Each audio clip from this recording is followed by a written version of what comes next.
You Yeah. guys. Ladies and gentlemen, welcome to the American Sci-Fi Classics Track, to our Thursday quarantine panels, and welcome to all of you guys who apparently aren't busy right now, because you shouldn't be. This is the best possible thing you could be doing right now. And tonight, what we're going to do is we're going to talk about a movie that is having its 25th anniversary this year, which means it came out in 1997. I just did math, Deanna. And I saw smoke coming up. I did. It came out in 1997, which is weird because I think that was just 5 years ago. I don't get it. Yeah, I don't understand it either. So let's go around the table here, and everybody introduce yourselves, and we'll start with Lola. My name is Lola Lariscy, and I'm a writer here in Jacksonville, Florida. And I love The Fifth Element. Milla is perfect. And if you've never heard her debut album, go. It's a masterpiece. What? Did I not know about this? The Divine Comedy. It's from like 1992 or something. It's her debut album. It is one of the most perfect albums ever. I am not kidding. It's Ukrainian folk music. It's beautiful. Cool. Okay, Deanna. Hi, I'm Deanna. I am a teacher in Ottawa, Ontario, Canada. And let's just say Fifth Element blew my mind the first time I watched it. And Rick. Hi, I'm Rick Klaw. I am in Austin, Texas, and that really has no bearing on this conversation at all. I was a longtime film critic. I edited comics. I've edited books. I currently do marketing for Tachyon Publications. And Gary and Deanna and I go back a long ways. In fact, we used to all work together at Revolution SF back in the day. Yep. And I think I'm the only person sitting here who has ever had any interactions with Moebius. Oh. So, who designed the entire movie. So, I imagine we'll talk about that at some point. Yeah, heck yeah. Well, let's do that. Let's, Rick, tell us about Moebius. Oh my gosh. I did not know this part of the story. Well, and when this movie came out in 96, right? I think 97. So in 96, when I was working, I had a publishing house called Mojo Press, and I got to edit this book, which is a collection of Moebius westerns, in which he would be for what he became famous for under the name of Jean Girard. He used Moebius for his science fiction and Jean Girard for everything else. Oh, so at the 96 San Diego Comic-Con, we got a partnership with Dark Horse, because Dark Horse was reprinting a bunch of his stuff at the same time. I have some of those back here too, but I didn't do anything with those. Who cares? And we worked out a deal to get him coming in from Paris. So he came, and we did an event with him, and he did a signing, and he must have signed, 400 or 500 copies of Blu-ray, and he did an illustration in every single book. It was amazing. Of course, this is not the one that has an illustration in it. This is not a signed one. I grabbed the unsigned one. So one of the nights in San Diego, me and the publisher, we were there for like 5 days because they used to have a pre-event. We'd be there for ages. And there used to be, I don't know if it's still there, been there in a long time. There was a Cuban cigar rolling factory across the street. And he and I would go over and smoke cigars after the day of the convention. We'd work for like 7-8 hours, and we'd go over there and smoke cigars and drink scotch. And that's what he and I did. Well, one of the nights that we were there, Moebius said, "Hey, can I join you?" Like, yeah. And so we got to sit with him for like 2-3 hours, smoke cigars and drinking whiskey and discussing things, just talking about art, talking about politics, talking about, creative stuff, talking about women, because he is French. And it was great. I had a great time, and it's an amazing memory. Something I will never forget. I got to work with him. And of course, 6 months later, because this was in August, and I guess about almost a year later, and the Fifth Element came out in May. So I saw the movie, and sadly, I didn't get a chance to ever talk to him about it. What it was like working on that movie and stuff like that. But that's my Moebius story. And it's Pretty sweet. yeah, it was a fun thing. Yeah, it was a fun event. The lines for him were amazing, and his speed. He would literally do a sketch in every book he signed, and you just couldn't believe it. He would like sign, and he would do a sketch, and the pencil never left the paper. That he was doing it with a pen. He would just do this whole thing. And you're like, geez. And we couldn't believe it. All the artists I know were like, how does he do that? It was a fun convention. That was. We also had we had premiered a Moorcock book at that convention too, and he was there too. Oh We yeah. had a lot of fun at that convention. So that was a lot of fun. But 2 years later, Mojo was gone, and I didn't publish her anymore. But it was fun while it lasted. Yeah. And then I went and hung out with you people. We don't have any cigars or any Moebiuses. But I have a lot of scotch, Rick. So okay, so we So cool, we're good. Yeah, that's good. I think you should have a lot of scotch too. I do have actually, scotch. I could get some right now, but yeah. It might help. Hang on. I got Glen Scotia. And what else do I have that's good here? This is from Dr. Don. He's a whiskey expert up here in Canada. This is stuff that you can't get anymore. Ooh. And this is from Loch Lomond. Wow. When I say I have scotch, I have lots of it. That's like one of my passions. So if I come visit in Ottawa, I should come visit you and get some scotch. Share scotch with you. Yeah. I have a spare bed. There we go. Okay. Watch out for truckers. Yeah, don't even start me, Lola. I won't. Politics-free zone, Lola. At least you're not in Mountain Brook. Well, that is correct.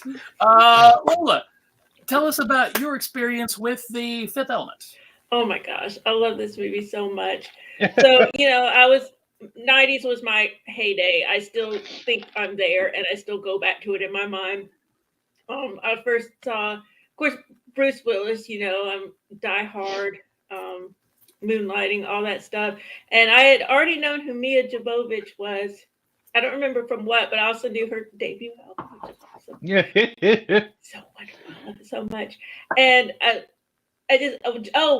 Jean-Paul Gaultier is what really led me into the movie, because he had done a movie. He had done the costumes for a movie called The Cook Will Feed His Wife and Her Lover. And I loved that dang movie. I saw that dozens of times, and the fashions are just so beautiful. Even 25 years later now, I want to be one of those costumes. I don't want to be the person in the costume. I just want to be the costume. In fact, I had a whole idea about what I was going to do with this. I was going to try to make it like the tentacles of the opera singer. What, the diva? Like the diva. Yeah. I was going to try, but I waited too long, and it just wasn't happening. But that was my plan. So Jean-Paul Gaultier, he's in the movie too. He's the guy who looks like the guy from Depeche Mode with the big white hair, or Flock of Seagulls. That's him. That's Jean-Paul Gaultier, and he was a famous designer back in the 80s, and he was awesome. The whole movie is just gorgeous. I just want to die inside of it. So, Deanna, do you want to die inside of Jean-Paul Gaultier? Well, no, I didn't have any Jean-Paul Gaultier fabric, but I did grab some Versace. And it's an actual Versace. Anyways, Fifth Element is it's Luc Besson. He was a French film director, and He's still a French film director. I know, yeah, but he's still alive, right? He did. French? Believe it or not, the first of his movies I saw was The Big Blue, which, if you've never seen, is a movie about free divers. And it has Jean Reno in it, who is, most people know from The Professional, but is a very well-known French film actor. And it has Patricia Arquette in it as well. And I can't remember the third actor right now off the top of my head, but it's an excellent movie. And I watched it on what we call pay-per-view up here, but you guys would call cable.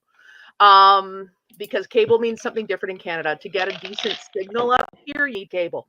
Now, the internet has kind of changed that, but everybody had cable growing up. So what you guys called cable, we called pay-per-view.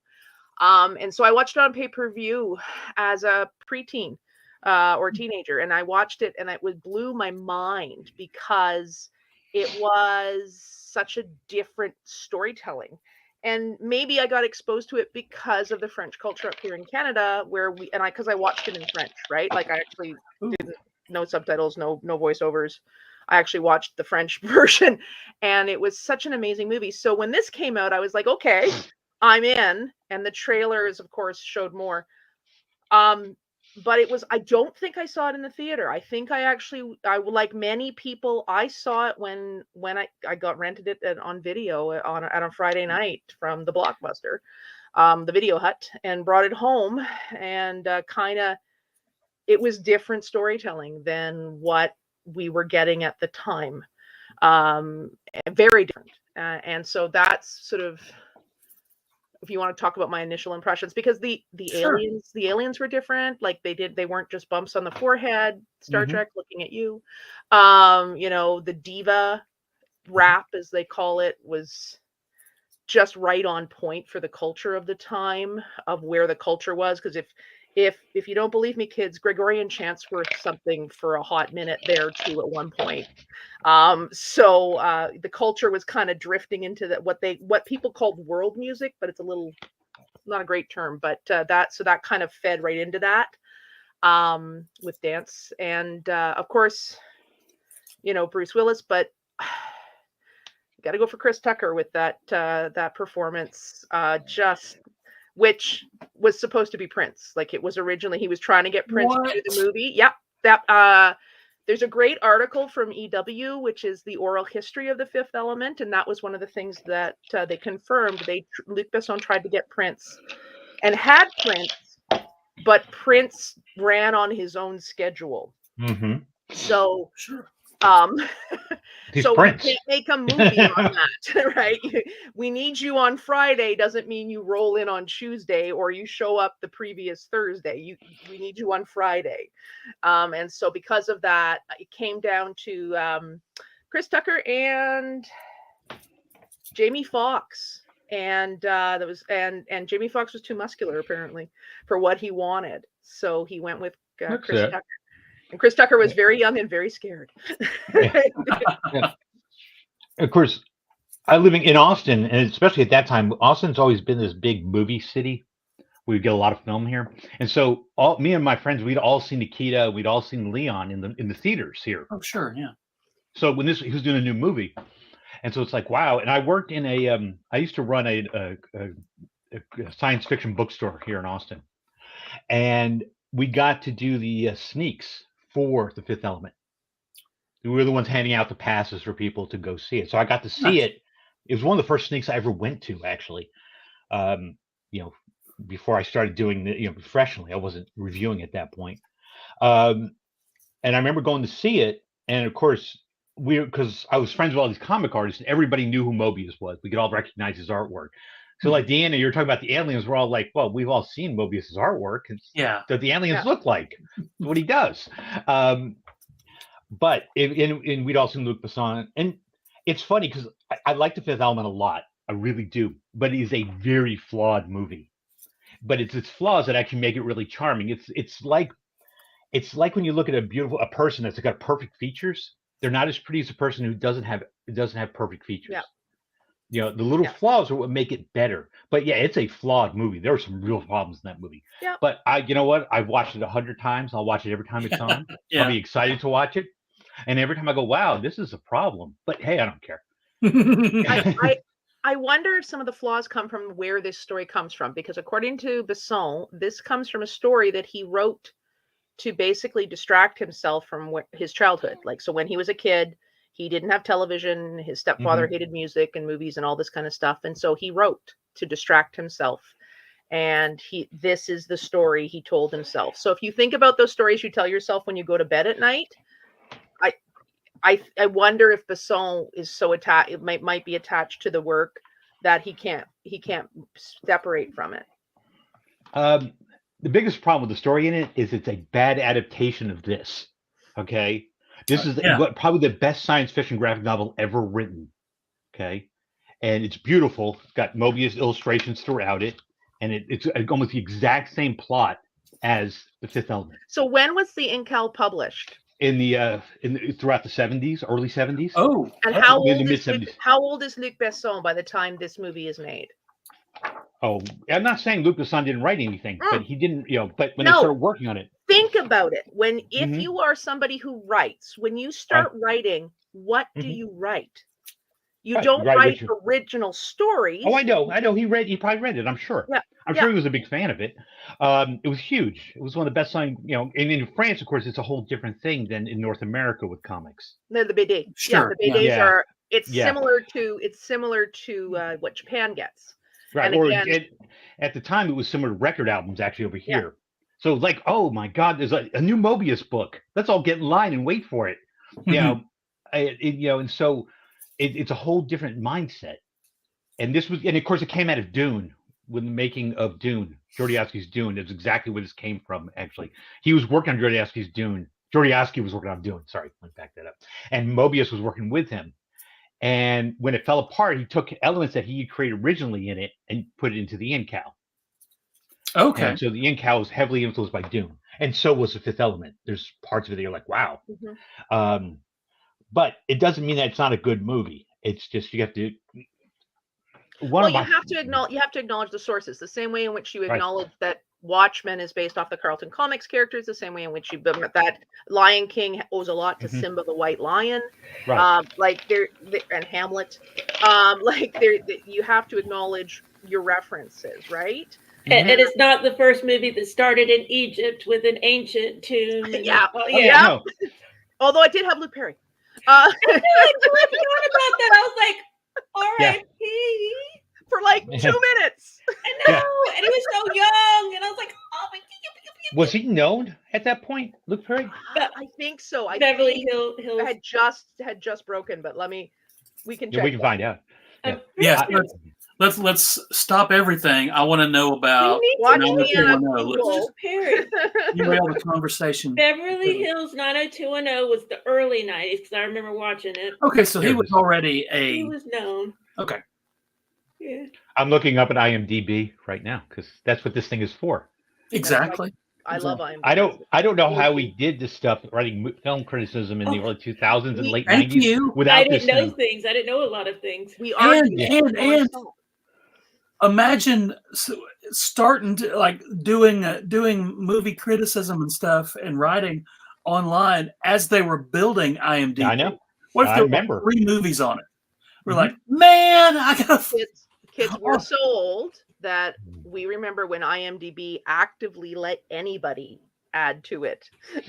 I'm that old when you could make an account and add stuff to movies without being professional. Sorry, I didn't know Luke Perry played Rick Jones on the Hulk. Oh yeah, I did not know that. Not that it's going to affect my life. I don't think that's what really would have made him famous for being in here, but you're right. Yeah, he'd already done. Yeah, he'd done a lot by the time. So he was already He was also he'd already been Pike in the Buffy the Vampire Slayer movie too by then. Yeah, that's right. I mean, he was known, but he wasn't a star by any stretch. Tell that to the millions of teenage girls who were in love with him at that point. That's true. Exactly. But I don't remember them advertising the movie saying Luke Perry's in it. No. Well, I don't think he ever reached that level of movie stardom, did he? No, he never made it. He never because again, we were living in an age when film star doesn't mean what it used to. But at the time that this came out, there was a very definite division between televisions and movies, right? One or the other. Bruce Willis had started as a TV star and had made the jump to movies, which was rare back then, and then and was successful. And one could argue that's what Luke Perry was trying to do with Buffy, and then other things to try and extend his career. And nowadays it's coming back. A lot of the big movie stars are coming back to TV because the kind of movies that, if you think about what's being made now are big blockbusters, and then very small little projects. And so there's a lot of movies, a lot of TV shows that we get now that would have been movies 10 years ago. Right? But so people are accepting the storytelling of TV more. They're appreciating having 10 hours as opposed to 2 hours. That's my opinion. As Luc Besson has not done it. Has he done a TV show, Luc Besson? I don't think so. If he did, I would argue it would be en France. Right, but that doesn't again, mean it wouldn't show up here. No, I know. We Well, did. nowadays, yeah, we're so desperate for content right now because of COVID. Yeah. He episoded 25 episodes of Taken. Hmm. For the Ah, TV show. Is that the 26 recent? episodes. That's the recent Yeah. one with the recent spinoff or inspired by. Right. Yeah. I Yeah, never heard of that. he did episodes of The Transporter, but they're not his own series. Yeah. That's Oh, I got it. cool though. But he directed. Nikita, he directed episodes of. No, the it TV says series. Taken. It says based on characters created by. It does it on the Nikita. Oh yeah, it does. You're right. I'm sorry. But on these other ones, he actually directed some of it. Let's see. That's Nice. No, I don't it's all based on. You're right. Yeah. He didn't So direct. he's not done a TV show that I can find right now. Mm-hmm. You're right. But who knows? It's interesting. So back to the movie. Sorry. I think like we kind of jumped into sort of the influences, but I think the other thing is that this movie tells this. In many ways is a love story. Oh. And in many ways, if you want to talk about Lilu, in some ways she goes as far as being the ultimate manic pixie girl, where she is, this super powered, crazy girl that this blue collar guy falls in love with. And he's very much coded that as a blue collar guy, as much as this is taking place in a futuristic New York. And so she really is the manic pixie dream girl, sort of cut right from that cloth. But it doesn't, to me, it doesn't take away from the story, because she is coded as so strong, like so incredibly strong, that she's almost cut from the same cloth as well as Sarah Connors or as Ripley. Not, with that strength issue where that she in many points is leading the charge. It's not just Corbin Dallas's story, it's hers as well. Oh yeah. Well, they still let Bruce Willis carry her, big strong man. Oh, she's so delicate, she's passed out, but then she'll get up and kick everyone's ass. So it's like you get best of both worlds. And to be fair, that one big carry was after she had just basically channeled energy through her body, right? 100%. She for the sole reason why she was created to exist was to be this object, right? And now that her purpose is finished, now she can be his one true love. And they can smoochie all night long. Well, if she was created brought into existence to channel the fifth element, to do with the energy, then when she does it, wouldn't she just cease to exist? Wouldn't that be logical? That would have been a much more, I'm going to argue, much more French ending to that movie. Yeah. Much more French ending to that movie. And you're right. That would have been it. But I wonder if that had happened, would the movie have the kind of staying power that it's had? Oh, no. Now, it's the way it ends that makes you, so happy. I've got a workaround though. Uh-oh. Remember, this was not the original body. They made her body out of DNA, so maybe if it had been the original body it would have died, but since they remade it, it actually had a life of its own, maybe, yeah, outside of the spirit of the fifth element. Sure. It's just something to think about. It's not, it's one of those fun mental exercises, or drunk night at a convention discussion. So really, talk some about the aliens in the fifth element. Like you were saying earlier, Deanna, these were not just dudes with stuff on their foreheads, bumpy noses. They went nutso with the design of these of the aliens, that in a way that you didn't do every time they trotted out a sci-fi flick. They were practical effects. That's the other thing I keep stressing. We are amazed by what we're seeing in The Mandalorian and the Book of Boba Fett and all that stuff that's coming out. But a lot of that is digital. A lot of that's being done digitally. But everything we saw, I think they said that there were 2 green screens that they used in the total of the movie. Everything else was practical effects. So one of the costumes, the main aliens, I believe, couldn't see. So they actually had a video screen inside their helmet. and basically the guys were on the, like, there was people on mics to them screaming at them, shuffle forward, for the love of God, stop. And that's how they moved. So all that stuff, all that fighting with the guys with the floppy ears, whose names have run in my head, that was all done that way. Just wow. Does that explain why they were such idiots, though? Because Mm-hmm. those things are Probably. stupid. Man, they are dumb as a bunch of rocks. It's like, really? Yeah. And the diva was on stilts, and that dress was a combination corset dress that had no seams. It was one piece. Wow. Like, yeah. So I'm, as a sewer, I'm like, okay, so how did they do that? Like, they must have poured it, right, or cast it, and yeah. So so in fact, and Besson so much wanted this to be surprises to people that, if you read the article from Entertainment Weekly, he talks about the fact that, or somebody talked about the fact that he wouldn't let the actors see her before her reveal in the concert, and he shot their reactions to her in real time. So they kind of smuggled her down a back hallway, and there was all kinds of, don't let Bruce in, like, and they were kind of shoving the actors out of the way so they couldn't see her while they set her up. So yeah, distract him, give him a harmonica, distract him. Well, and Bruce Willis, the tears in his eyes. I mean, I'm not used to seeing Bruce Willis vulnerable, crying, and I'm like, my body's confused, my mind's confused. I don't know what to think. That just added to the moment. I'm going on record. This is his best performance. I think would that agree. if you look at what Bruce Willis normally pulls out, it's very machismo. It's very kind of, blah. And it's fine. It's for what it is. I mean, I've said Chris Hemsworth could have Bruce Willis's career. Like just like comedic action kind of stuff. That's pretty much what he does. And in this, you see you see really good depth here going on. And in fact, they didn't think they were going to get him because he was too expensive. And somebody was having lunch with Demi Moore, who was married to Bruce Willis at the time. Bruce showed up for, joined them for lunch, and by the end of the lunch, he said, send me the script. And so he read it, and he said, sure, we can work it out. We'll work something out. And as Bruce tells it, I got to go to France to shoot a movie. And he was a big star. And I just remembered Pulp Fiction. I also loved Bruce Willis from Pulp Fiction.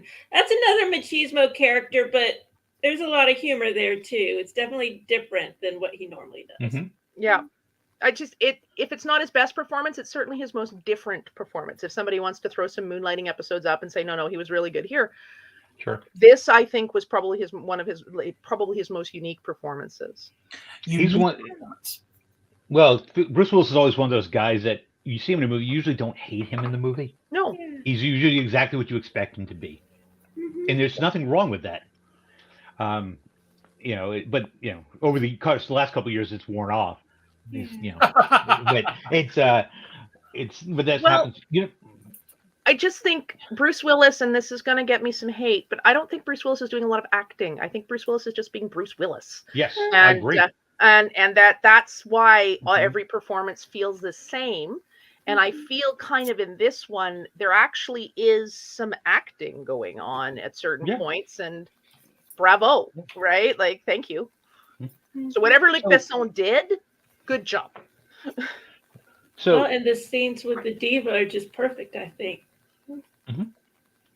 One of the things that I was just thinking about with The Fifth Element too, it makes it radically different than the science fiction movies that came before it and more modern ones.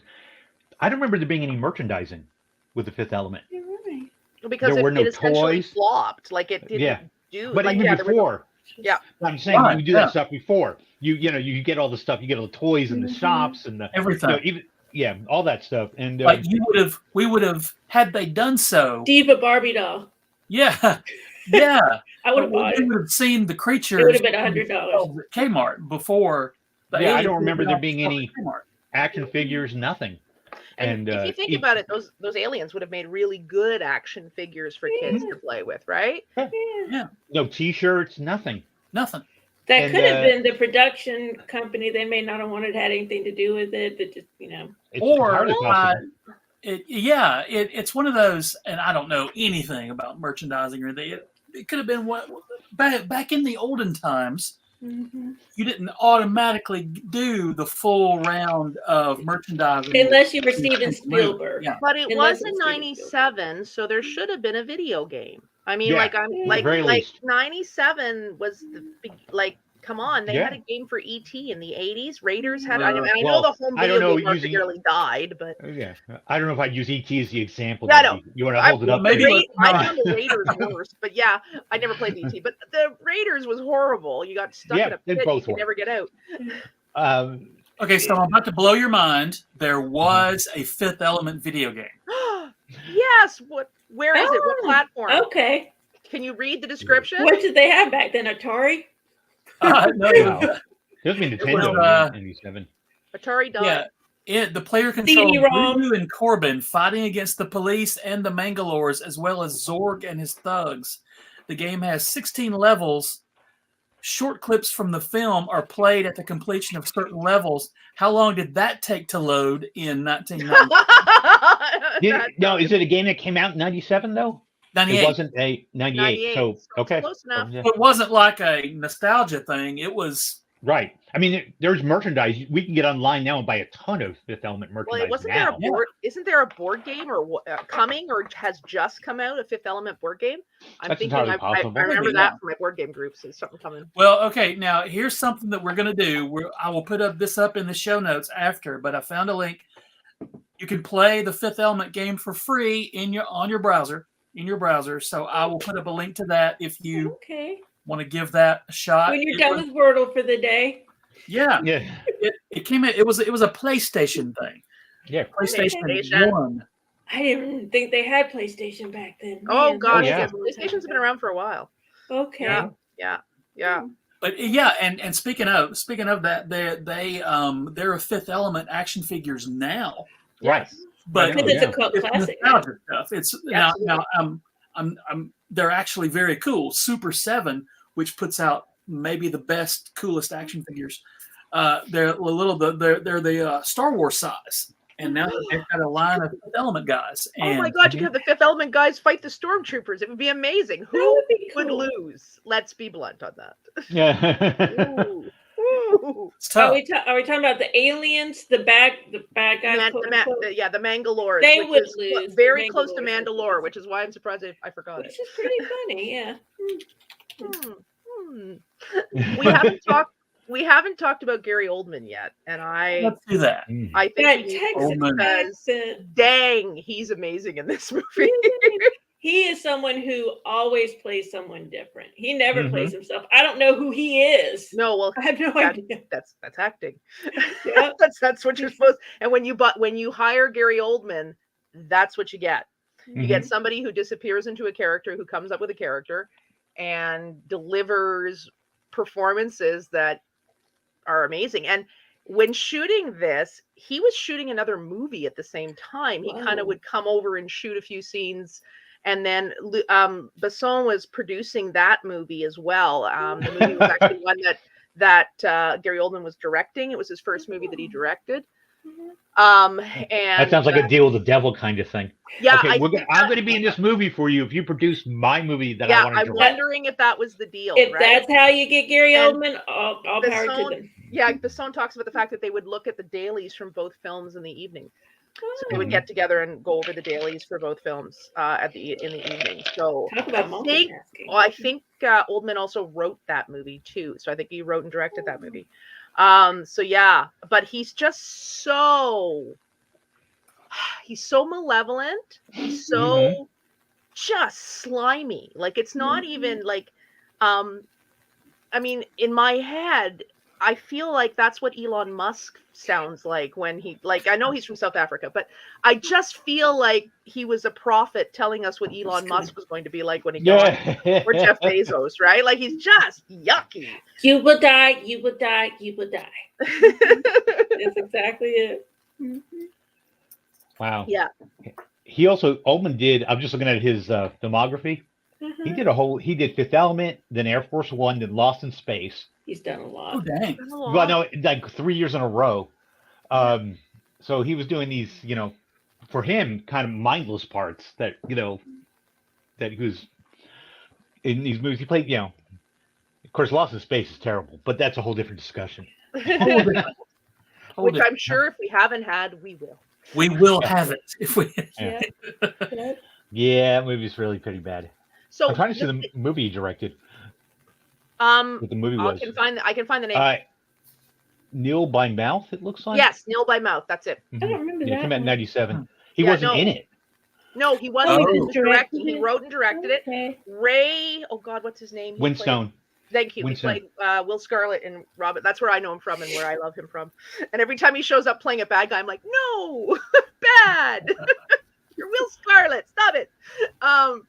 Anywho, just Oldman is British, right? So he comes from this training system where you do the work and you take work that makes you money. He's a professional actor. Yeah. And he can go back to England and do Royal Shakespeare productions where he can, get lauded and do these brilliant pieces and be applauded for his craft because he does Fifth Element, because he does Air Force One. Right. It's Ask amazing Michael doing it. Caine why he did Jaws Exactly. 3 for Right, the instead of money. getting Instead of getting his Oscar. Yeah. Yeah. Yeah. So it makes perfect sense. Yeah, and it's just something I find very refreshing about British actors. There's no pretension about that. They just and sometimes it's a pretension in other parts of the acting world where they're like, well, I don't do those kind of movies. Well, the British are like, yeah, I'll do them. You're paying. Yeah. Judi Dench does James Bond, I mean. Well, he actually has a similar work ethic to what we were just talking about with Bruce Willis. You pay him for the part, he does the job. Yeah. And that's pretty much what it is. And there's some respect for somebody who does their profession. It's like workmen. It's like directors. I'm in a film group, and we talk about Alan Wise. Am I remembering right? The guy he directed his last movie was Star Trek, but he did Day the Earth Stood Still. Rick Wise, I can't remember his name. Rick Wise is a pitcher. But anyway, he did like 70 movies, and he did these magnificent movies in there. But then he would do things like that. That's Star Trek, but he would do whatever paid the bills. He was a working director. He'd do a movie a year. He just did movies. And there's something to respect when you do that. Because there's, the people, it's great. And so that's what Oldman does. He just does his job. And so he gets to Michael Caine's age. He can say, I don't need to do this anymore. I'm going to do whatever I want. I'm going to sit up here. Yeah, that's what Michael Caine does now. And Michael Caine has made a career out of, doing movies that some were brilliant, some were like, who had information on you? Why would you do Who had information on you? Right. But, he's a working actor. And that's kind of the aesthetic, especially working class British, I would imagine. That's the aesthetic. You work, you take what's handed to you. Don't be too fussy about it, stiff upper lip, all that stuff.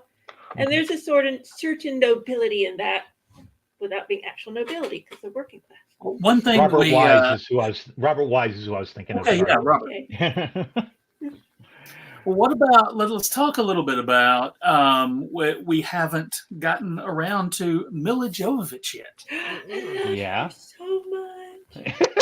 So I love her. I've always just been enamored with her. I just love her. She's so talented. I mean, I've talked about her album. Listen to it. I think you'll understand. I'll post a link to that. It's so wonderful. I mean, I love her movies. I love her in her movies, but her music is what does it for me. I just love her so much. And she's so pretty, and she's Ukrainian, and I love her. It's a love story. So how do you feel about her? Yeah, wait, Don't hold back. Don't hold back, Lola. Now, she couldn't save the recent Hellboy. I mean, I still wanted to walk out of the theater, even with Milla Jovovich. I was like, no. Nobody could save that movie. I mean, I wanted it so bad. I know. I did too, but it was not there at all. Yeah. But yeah, she's in a movie that I just watched called Monster Hunter Mm-hmm. It's okay. not great. No. But she plays basically herself. Yeah, And she does that. she's good at that. But never mind all that. She's amazing in this. Mm-hmm. And Deanna, talk about that. Well, I mean, I've already said she's that manic pixie dream girl. Mhm. I mean, as she puts it, she's really young in this, eh? Like she's like, I think 19 when they shoot this. Real. Something like that, Mhm. yeah. Yeah, she's got a True. 19-year-old's body, which we all remember what our bodies were like when we were 19. Mine wasn't like that. Oh, no, mine wasn't like that either, but it was certainly not this. Yeah. And so, I mean, I did walk around wrapped in tape. yeah. That was only on Friday nights in certain clubs when I could get in. Thank Yeah. you. Dragon Con After Dark, people. We were at those same clubs. Club If you 21 slip in Gary at Birmingham. 20, if you he'll remember still that. do it. Thursday Anywho. Oh, we were at those same We clubs. were at the same clubs. Thursday night, Club 21. Every Thursday night, I was there. Oh, no. And I was not 21. So she is. We're So her Go ahead. preparation for this role was quite interesting. When she initially auditioned, she showed up dressed as she thought really super cool, wearing like 3 different colors of eyeshadow, because it was the 90s, and Besson didn't like her at all. It was like no, and he happened to run into her later, a couple weeks later or something, and she was at a poolside, so she wasn't wearing any makeup. She was just in t-shirt and shorts, and he said, "I want you to audition again." And she said, "Well, let me go get ready." He said, "No, you're doing it like this." Are you sure he didn't just say, "I want you," since they got together shortly I after know. that? Well, yeah, and that is where their romance actually they fell in love and Okay. got married after this movie, as they made this movie. And but that's because he actually says partway through the filming to his co-producer, he says, I of course I'm going to fall in love with anybody who is Lilu, because I have to. And I don't know if he had to, but that was his sort of interpretation of what was going on. So she talks about that, she's glad that she did the movie because she can look back at herself and see herself, when she was 19, and she has very fond memories of the movie. The two of them fell in love on the movie and got married, and that the marriage didn't last too long. After that, they made another movie together, the Joan of Arc movie, and then I believe the marriage ended after that. But she is the reason for the plot. She is the reason for what is happening. We don't know that at the beginning. We kind of uncover that as Corbin Dallas uncovers it.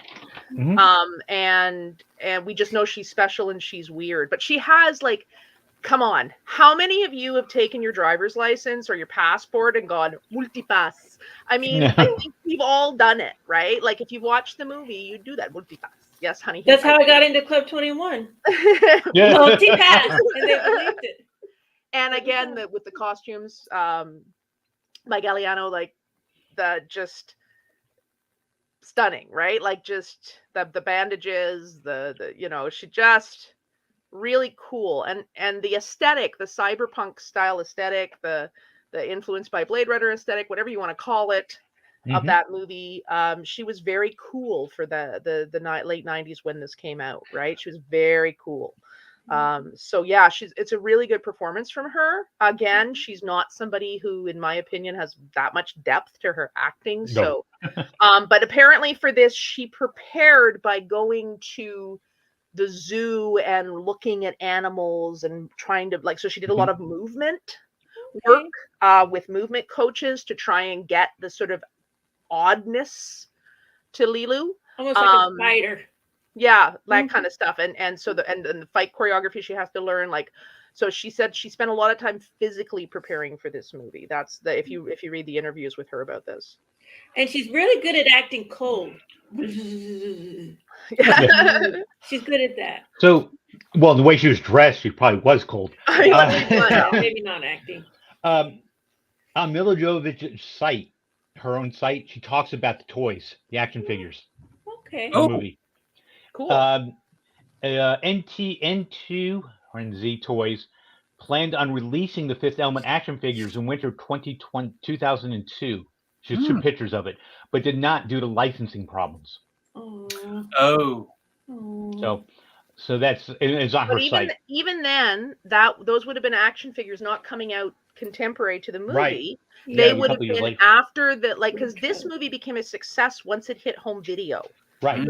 It like The Princess Bride didn't do well in the theaters. I know. And it was afterwards as it hit home markets or streaming. Well, we didn't have streaming then, but you get my point. Right? The home markets, the cable, the pay-per-view and stuff probably. That's when it word of mouth picked up and people were like, hey, have you seen this? It's kind of awesome. And so those action figures that they planned would have been like they were 4 or 5 years after the movie was released. So yeah, one thing that's cool on their site though is they have images of what they were going to look like. Ooh, which is kind of neat. Very cool. And my dog is telling us that she wants. Yeah. Because do you want the action figures like this? All right. I would love a Lilo doll. I'd just be like, I want to see the baby, Rick. I want to see the baby. Yeah. No, she just left the room. So. Oh, she's abandoned us. She's bailed. Yeah. She's done. She wanted to leave the room. Yeah. So tell us, what do you think? Has the Fifth Element influenced stuff in the 25 years since? Sure. Or is it, in my opinion, just a singular thing that you can keep going back to, but... Well, I'm sorry. It's like Deanna said, it's very French. Okay? It's like an Americanized... It's like somebody in France said, hey, it is exactly what happened. We're going to make an action movie. Yeah. Well, we're going to make a science fiction blockbuster. He already did the French action movie years before we did Nikita. But... He said, I'm going to do a French science fiction film. We're going to do a science fiction epic. And he did it through the eyes of the French. And it is very French, which is one of the reasons it didn't do well when it first came out. People didn't understand it. They couldn't get their minds wrapped around it. And when you get on cable, people sit around and, they're not paying for it. So they're going to sit there and give it a little more time. They're not going to pay whatever, they're $5 to go to the theater then, whatever it was. Not realizing, of course, it's much better on the screen. Yeah. I don't know if you all have seen it on the movies. Screen. Yeah. Yeah, it's much better. I think that's part of why it didn't do well. And the problem is the Fifth Element in of itself is not that original, as we discussed earlier. Yeah. So it's hard to see where the influences come from. It's a little like when John Carter came out a couple of years ago, and people were talking about how it's just like Star Wars. Okay, hold on a second. No, Star Wars is just like John Carter. And not understanding where these things come from. And so you could say, with Star Wars, it influenced everything. Well, sort of, but there's all these other things that happened before Star Wars that, so it's hard to separate what influenced what. It's not a clear-cut thing. Yeah. I do have something. The moment I saw a still from this TV show, I thought Lulu, the picture of Jennifer Garner from Alias, where she has orange hair. Oh. The first time I saw that, I thought Lulu. So that could have been influenced by it. Yeah. Yeah. It could have been. I mean, but it's not like some movies where it's not like you talk about Alien and how it changed the way horror was seen in science fiction. And a huge effect. And because before that, there wasn't that many science fiction horror films. And certainly there weren't ones that were done well. And it had this huge effect. But Fifth Element, as good of a movie it is, and you remember it fondly, you don't think, wow, it's just like this, or this other movie's just like it. You don't have that kind of thing. I think that it's more influential in the fashion, in that it was fashionable and an action movie and a sci-fi movie. I think that had more to do with the fact that it was Galliano. I mean, I think had they gotten Deanna Toxopeus, costume designer, it wouldn't Galliano was of the moment, was the zeitgeist. The Galliano was the name, right? Mm-hmm. So, and the fact that they got him to do the costumes, again, it was very French, very different way. And in many ways it was ahead of its time, because if you look at the portrayal of Chris Tucker, the way in which they dressed him, the way in which he spoke, the way in which he carried himself, yes, that was a version of Prince, but it was very much gender bending, non-binary, flipping back and forth between the two genders kind of thing. He was clearly coded as male, but he was also coded as being a very effeminate male, perhaps even bisexual. Like, it was very different, right? And that was years. We weren't there yet.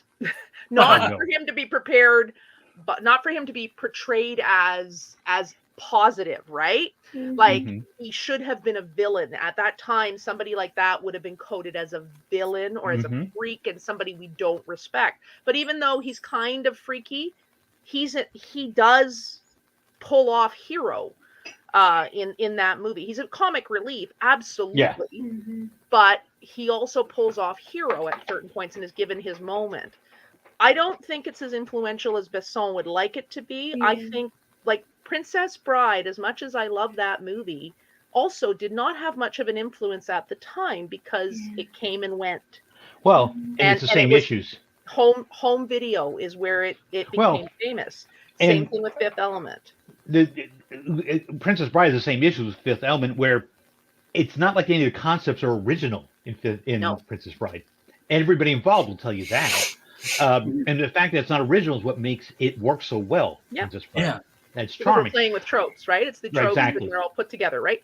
And Fifth Element has a lot of those same tropes as well. You know, the competing plots, the different groups all racing to get the MacGuffin, who can get to the MacGuffin first, and if it's not done, it's the end of the world. I think it's not as influential as other movies of the time on our greater culture or even on science fiction and fantasy. Now, that being said, you can argue some of what the Wachowskis do is influenced by the same things that Besson does. Especially if you look at that one where what's his face was the dog guy. Spaceballs. No. God. No. Actor. My brain is shutting down now. It's getting late. I'm a teacher. It's time for bed. Wow, Joe, you should leave. Yeah, he's out. He's out. But there are movies that you can probably draw lines to, but I think it was a moment, and it captured a moment, and it could be a reflection of Besson's sort of life moving towards that point. Because he did make a lot of movies with strong female protagonists that are kind of slightly weird. Like, well, he did before it. I mean, Nikita, but after too, Lucy. Like he comes back to that well. There's something there he likes to talk about. Yeah, you know, Besson's a really weird director because he misses. I mean, he'll every once in a while have this great big thing coming out. It's great because Lucy was really good actually, but then he's got movies that you're like, really, you know, you just missed the whole point. The Joan of Arc movie. It's pretty Joan of Arc movie is a good example. Yeah, and there are other movies that are really bad that he's done. It was one I was just thinking of, and Valerian. Yep. Which that Valerian is almost like a bad remake of the Fifth Element. Yeah. Which is funny because it's a good comic, the Valerian. Yeah. But it's again, a terrible movie. It's a French comic that he's pulling from, that's being pulled from. And again, so the source material, if you're looking at all that stuff. Thank you, Channing Tatum. Thank you. Thank you, Sherman. I knew it was like a muscle guy who played a dog man character in the Wachowski movie. That movie, you can argue pulls, but is it that it pulls from the Fifth Element, or is it that it pulls from those French comics that Besson was pulling from? Right, like horse and cart, chicken and egg kind of argument. Nothing new under the sun. But there are X number of stories. Yeah, I don't know. I think there's tons of stories. You just got to get talented people to make them. And well, I don't think Besson's not talented. I think he just gets too wrapped up in what he's doing, and he doesn't. And this happens to a lot of directors. They get to a certain point, of creators, where they don't listen to people around them. Like, I know what I'm doing. I promise you that people told him about the problems with Valerian when he did it. Okay. Yeah. and nobody, but he wouldn't listen to anybody. He's Look, like, I'm I'm the guy that made Fifth Element. Yep. You leave me alone. I think that's a problem of all sorts of creative types, that when you get to be a certain point of success, instead of being surrounded by people who tell you, wait a minute, you're surrounded by people who blow smoke up your bum because like they're in the hangers Fifth on and Element. you're their meal ticket, right? So Mhm. if you Yep. look at it, not just directors, you see it with writers, you see it with actors, you see it with singers, where there is genius there. There's absolute genius, but they miss that hand on the reins to pull them back a bit, or to give them a chance to sort of self-edit. They lose that. They lose their North Star. Yeah. Mhm. That's a good Well, way of guys, putting it. They lose their North Star.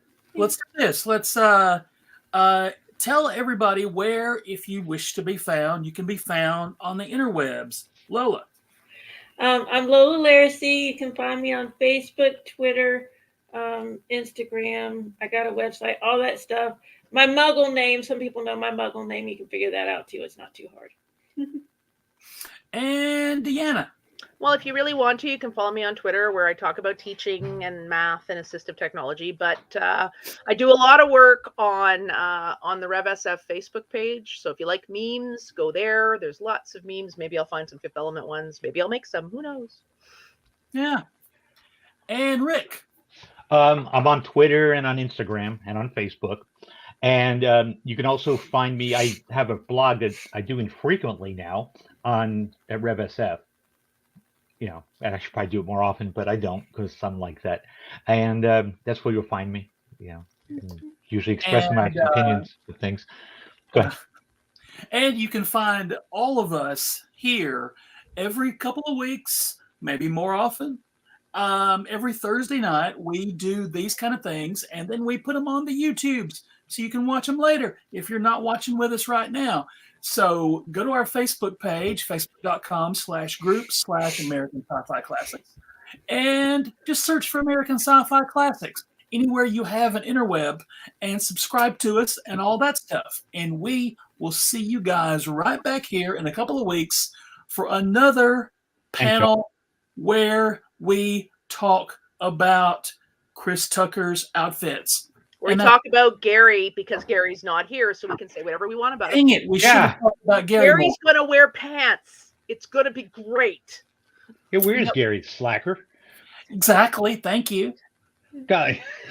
Gary. Because you and I are here. Gary. You know, right. He could not handle the greatness together. It was Gary. We'll teach him not to come to one of our things.